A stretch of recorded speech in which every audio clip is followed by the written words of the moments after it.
असंभव, ये नहीं हो सकता। असंभव संभव हो रहा है माता। श्री राम ने आज्ञा दे दी है। अब नियति के आगे नतमस्तक होने के सिवाय हमारे पास अब कोई मार्ग नहीं है। ये निर्णय मेरे पति का है और मैं उनके साथ हूं। समय और भाग्य के इस खेल में महाराज भी उतने ही विवश हैं जितने हम हैं।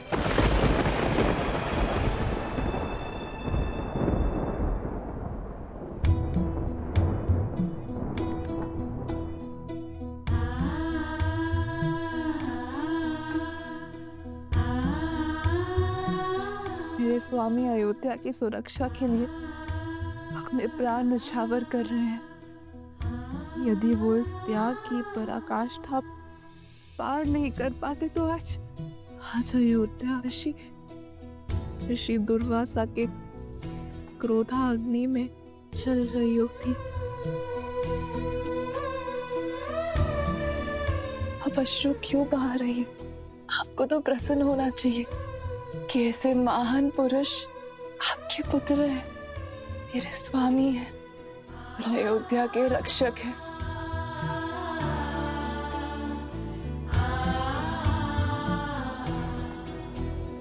सौभाग्यशाली हो अयोध्या के लिए कि तुम बहने पुत्रवधू के रूप में मिली। तुम चाहे जितना छुपा लो, तुम्हारी व्यथा का आभास है मुझे।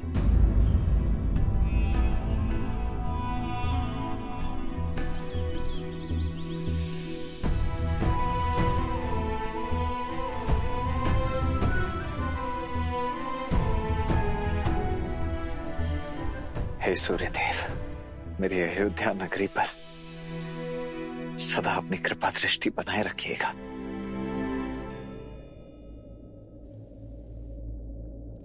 उर्मिला,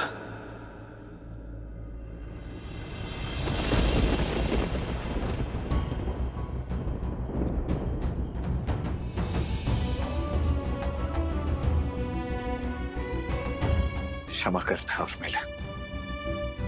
आयु के इस पड़ाव को तुम्हारे साथ बिताना चाहता था मैं, किंतु पिताश्री!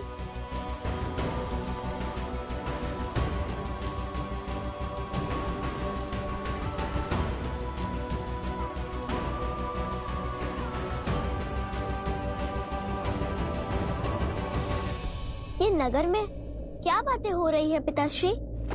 आप कहाँ जा रहे हैं?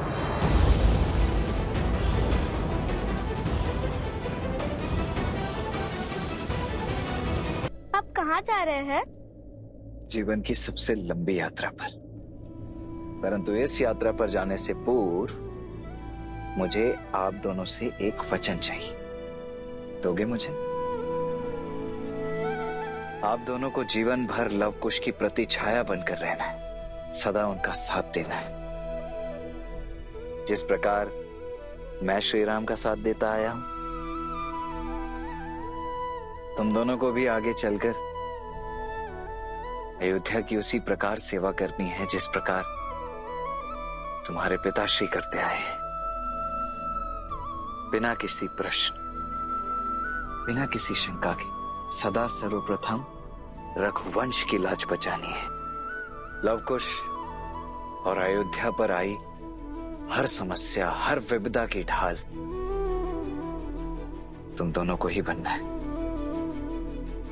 अपने राजा और अपनी प्रजा को सदा सर्वोपरि रखना है। चंद्रकेतु, अंगद, वचन तुम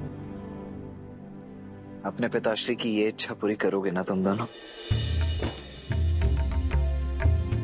हो रघुकुल रीत सदा चली आई, प्राण जाए पर वचन न जाई।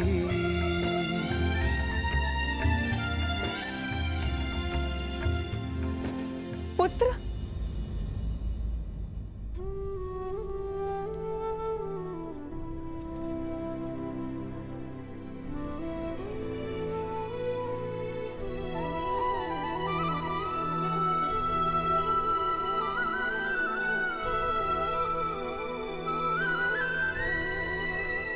आज्ञा दीजिए माता।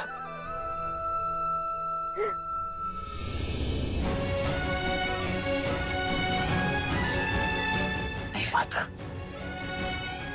संभालिए स्वयं को। बस अश्रु से नहीं माता, प्रसन्न मुख विदा कीजिए अपने इस धर्मवीर पुत्र को।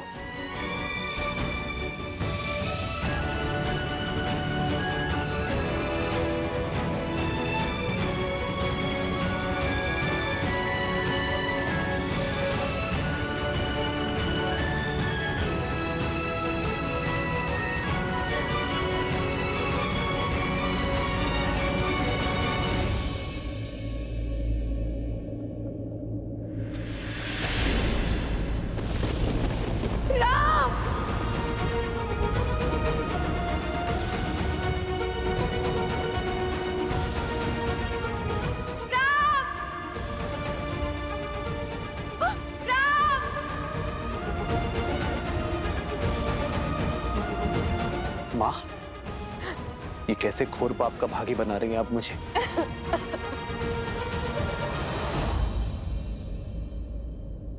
राम, रोक लो इसे, मत जाने दो, रोक लो। मुझे आज तक किसी बात, किसी निर्णय ने कष्ट नहीं दिया। कष्ट दिया तो केवल नियति ने।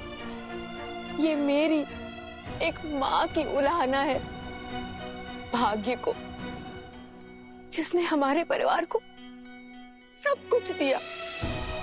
वैभव, धन, सम्मान, शक्ति नहीं दिया तो केवल सुख, साथ जीने का अवसर। राजमहल का एक एक राजकुमार इस सुख के लिए तड़पा है, वंचित रहा है। रघुकुल ने हमेशा अपनों की आहुति देकर संसार के कल्याण को चुना है, और आज लक्ष्मण भी वही करने जा रहा है। कब तक चलेगा ये आत्मसमर्पण का खेल राम? कब तक? इसे रोक लो। मैंने आज तक तुमसे कभी कुछ नहीं मांगा, लेकिन आज ये माता तुमसे मांगती है, इस अनर्थ को होने से रोक लो। मैं ये वियोग नहीं सह पाऊंगी। मैं अपने पुत्र को मृत्यु का आलिंगन करते नहीं देख पाऊंगी।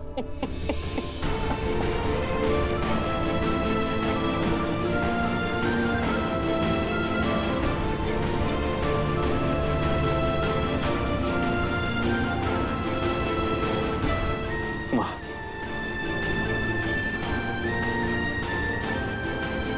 बैठिए माँ।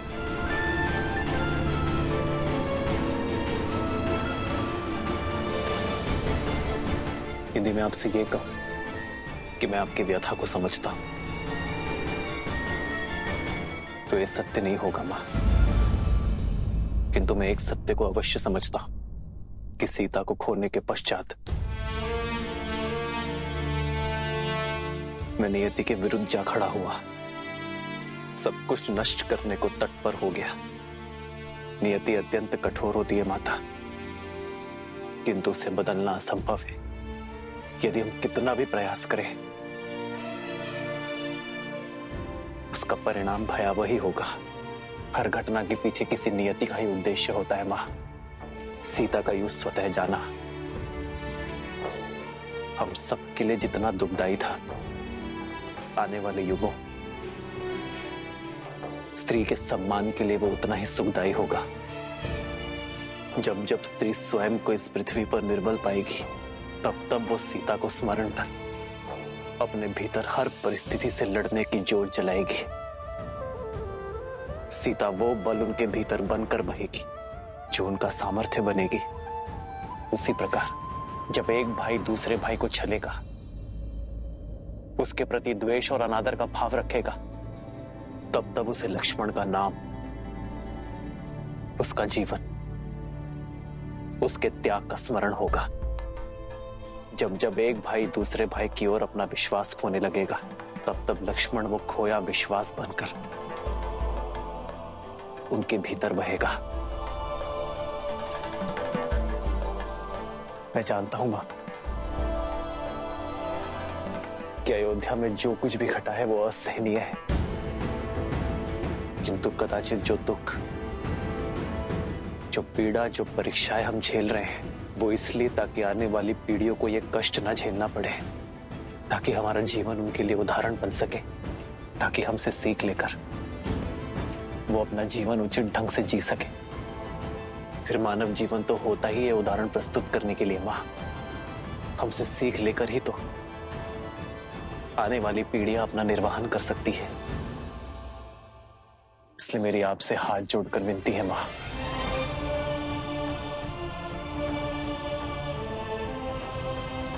लक्ष्मण को मत रोकिए,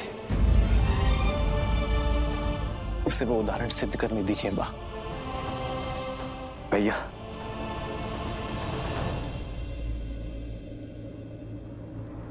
राजनुज लक्ष्मण की, राजनुज लक्ष्मण की आदर्श और मर्यादा की है ये कथा महापावनम। काटे मद श्री से मिलावे श्रीमद् रामायणम, श्रीमद् रामायणम, श्रीमद् रामायणम।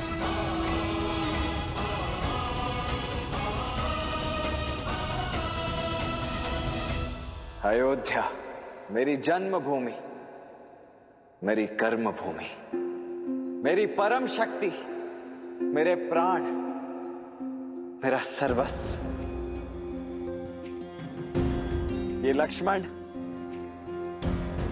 अयोध्या की इस पावन धरा का एक सेवक था, एक योद्धा था और सदा रहेगा। ये माटी, ये पवन, ये रथ चक्र के चिन्ह, ये सब मेरे जीवन के एक अभिन्न अंग रहे। और ये मेरा परम सौभाग्य, रघुकुल में जन्म लेना, उस वंश में उत्पन्न होना जो सदा अपने वचन पर जीता आया है। वो वंश जो सदा संसार को शौर्य, मर्यादा और बलिदान का पाठ पढ़ाता आया है।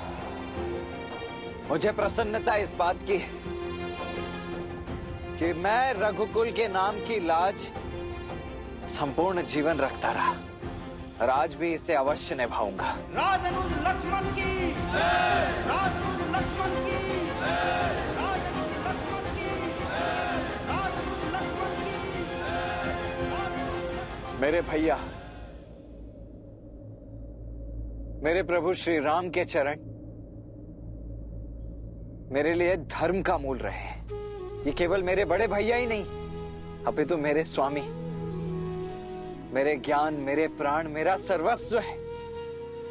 ज्ञान हो या सम्मान, इस जीवन में मैंने जो कुछ भी प्राप्त किया है वो सब कुछ केवल अपने भैया श्री राम के चरणों का दास बनकर ही प्राप्त किया है। यदि मेरी इस जीवन यात्रा में मुझसे कभी कोई भूल हुई हो, यदि कोई मर्यादा मैंने तोड़ी हो, तो अयोध्या की इस पावन धरती से, अपने वंश से, अपने प्रभु से और अपनी प्रजा से मेरी केवल एक ही विनती, एक ही निवेदन है। कृपा कर मुझे क्षमा कीजिएगा।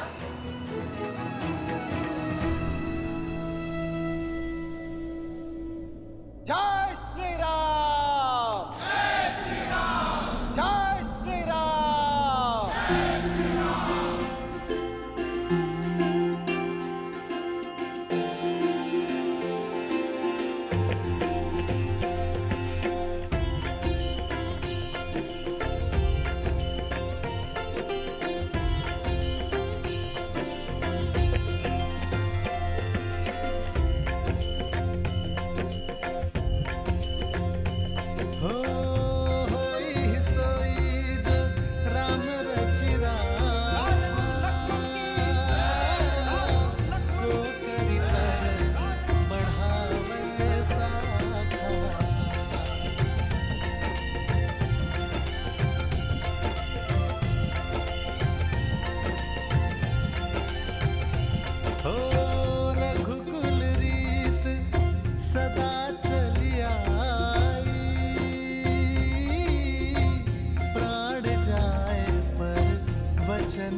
यदि मेरे इस जीवन काल में मुझसे कोई भी त्रुटि हुई हो, यदि मैंने कोई भूल की हो, तो उसके लिए मैं क्षमा प्रार्थी हूं। अपने विवेक से, अपनी क्षमता से, मृत्यु से पूर्व जीवन के जितने उत्तरदायित्व हो सकते थे, वो सब निभाने के मैंने पूर्ण प्रयास किए, परंतु फिर भी जो छूट गए उनके लिए मैं क्षमा चाहता हूं।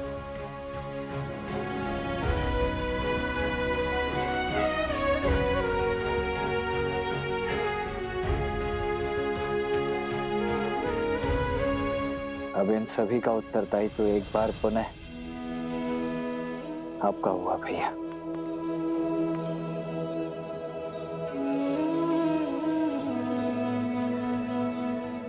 लक्ष्मण, जिससे खोलंका तीर कल पे रघुराई, उसे खो देने की बेला विकट अबाई।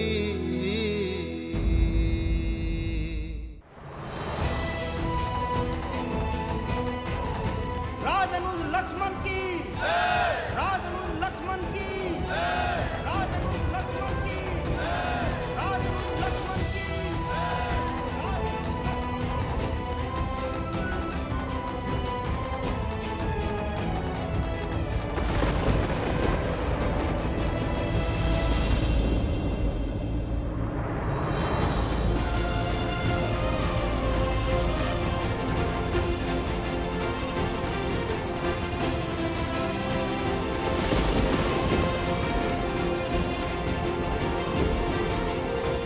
मत जाइए पिताश्री, हमें छोड़ के मत जाइए।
देवी,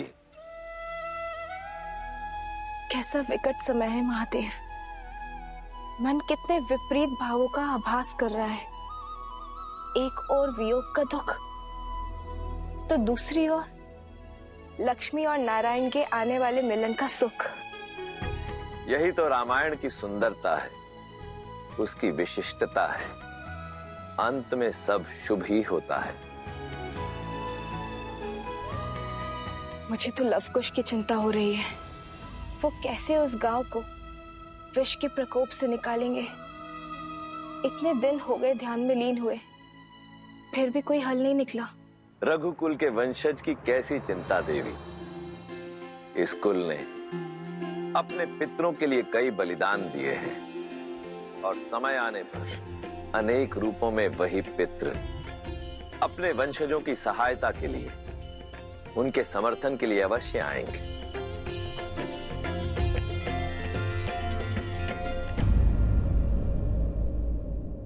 सरपंच महोदय, जल की अंतिम बूंद भी समाप्त हो चुकी है। पूरे क्षेत्र में कहीं भी जल नहीं बचा। अगले 10 गांव तक केवल सूखा ही सूखा है। बालक, स्त्री, वृद्ध सब दुर्दशा का दंश झेल रहे हैं। अब क्या करें? हमें बचाइए, कोई तो मार्ग सुझाइए। अब जीवन कैसे चलेगा? जल कहाँ से आएगा? अब क्या करें?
पितामह भगीरथ,